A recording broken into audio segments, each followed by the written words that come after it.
Liga édition 2025-2026, bel et bien parti. C'était hier par la rencontre Girona-Rayo Vallecano. Rencontre remportée haut la main par les visiteurs, 3 pour Rayo Vallecano et 1 pour Girona. Le deuxième match, c'était aujourd'hui, samedi, et le FC Barcelone, tenant du titre, entrée en lice. Bienvenue à toutes et à tous à ces numéros, ces rendez-vous, ces nouveaux rendez-vous. Et vous devez déjà noter dans vos agendas, on en a parlé longuement hier lors de notre premier live. On a annoncé ces rendez-vous de 4, 5 ou 3 minutes. On parlera, on vous donnera notre analyse à notre manière après chaque rencontre de Barcelone et chaque rencontre de Real de Madrid. Donc, les Blaugrana et les Merengues, les Madrilènes, prenez rendez-vous, vous suivrez comme ça des petites analyses après chaque rencontre, dans cet océan d'émissions d'analyse sportive de ces deux grands du football mondial. Nous allons également apporter notre petite touche avec cette petite émission que nous avons choisi d'intituler La Petite Bête. La Petite Bête tablera après chaque match de Real et chaque match de Barça sur c'est lui par qui la faute est arrivée. C'est celui-là qui sera la petite bête après chaque match. On essaiera de pointer du doigt celui par qui la grande faute est arrivée ou la défaite carrément est arrivée. Voilà. Et aujourd'hui, pour ce tout premier numéro, on n'aura pas trop de problèmes hein, car c'est un match calme pour le champion qui s'est débarrassé facilement d'ailleurs de son adversaire du jour, les Mallorquais, qui ont perdu 3-0. Les buts Blaugrana ont été marqués par Rafinha, qui a ouvert la marque à 7e minute. Ensuite, il a été imité par Ferran Torres. Et celui qui a clôturé les balles aujourd'hui, c'était Lamine Yamal. Vous l'avez vu, une superbe frappe enveloppée en pleine lucarne, 3-0. Allez, comme je l'ai dit, notre petite touche, c'est un tout petit peu faire l'analyse d'ensemble hein, du match, voir qui n'a pas bien presté aujourd'hui de part et d'autre. Et nous avons jeté notre dévolu aujourd'hui sur Araujo. Araujo qui a vraiment été, un tout petit peu, il faut le dire, la petite touche qui n'a pas bien marché. Vous l'avez suivi en première mi-temps. Araujo devait normalement avoir un carton rouge. Il a commis plus de 5 fautes qui méritaient bien des cartons jaunes.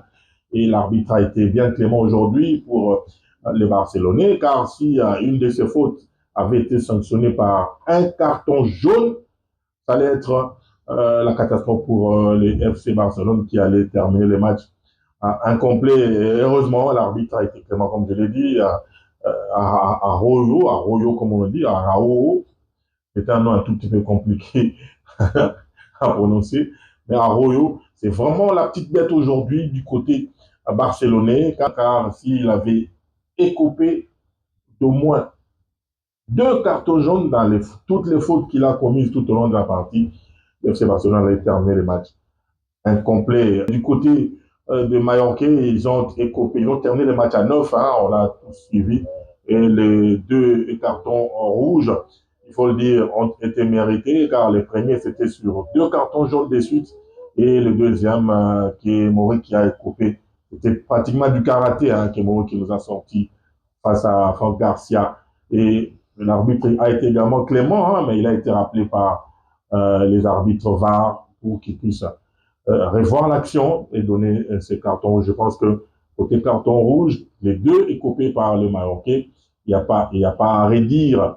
Mais il faut également dire un petit mot hein, sur les deuxièmes buts de Barcelonais, ces deuxièmes buts marqués par notre ami Ferran Torres.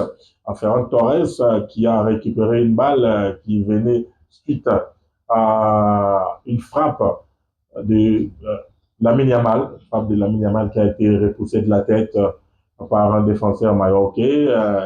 Celui-là, il s'est écoulé, hein, les 2 secondes qui suivaient, il s'est écoulé. L'arbitre n'avait pas arrêté le match car les seuls maîtres du terrain, c'est l'arbitre. C'est lui qui devait arrêter le match pour que le jeu s'arrête, mais l'arbitre a laissé jouer et comme les Barcelonais ont suivi les tempos de l'arbitre, Ferran Torres, qui a hérité de ce ballon, l'a enveloppé. Hein, l'a enveloppé, là, on voit directement dans les filets marocains, ce qui a amené les deuxièmes buts. Ça peut prêter à confusion, ça peut prêter à polémique, mais c'est l'arbitre, le maître du terrain. Il a décidé de faire jouer le match, ne pas l'arrêter, et voilà ce qui a amené le deuxième but barcelonais. Allez, donc je l'ai dit, pour aujourd'hui, la petite bête, on les retient, c'est ces messieurs, Arauco, on doit vraiment ouvrir les bons du côté barcelonais sur ces joueurs qui veulent prouver, et en voulant prouver, ils tombent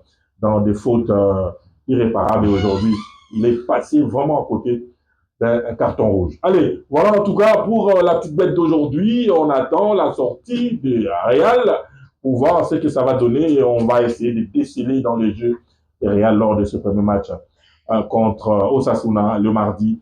On verra s'il y a une petite bête aussi de part ou d'autre du côté Real ou du côté Osasuna. Allez, merci. Comme je l'ai dit, on note dans nos agendas, ça sera des petites émissions comme ça, des petits rendez-vous comme ça pour parler de la petite bête que l'on peut déceler dans les matchs que l'on suivra, principalement les matchs Barça et les matchs de Real. Mais on jettera également un coup d'œil, ça, je le répète comme ça pour que vous reteniez cela calmement. On essaiera de déceler également, d'analyser également quelques grands classiques européens, quelques grands classiques ou derby africains, quelques matchs de la Ligue des champions africaine ou la Ligue des champions européenne.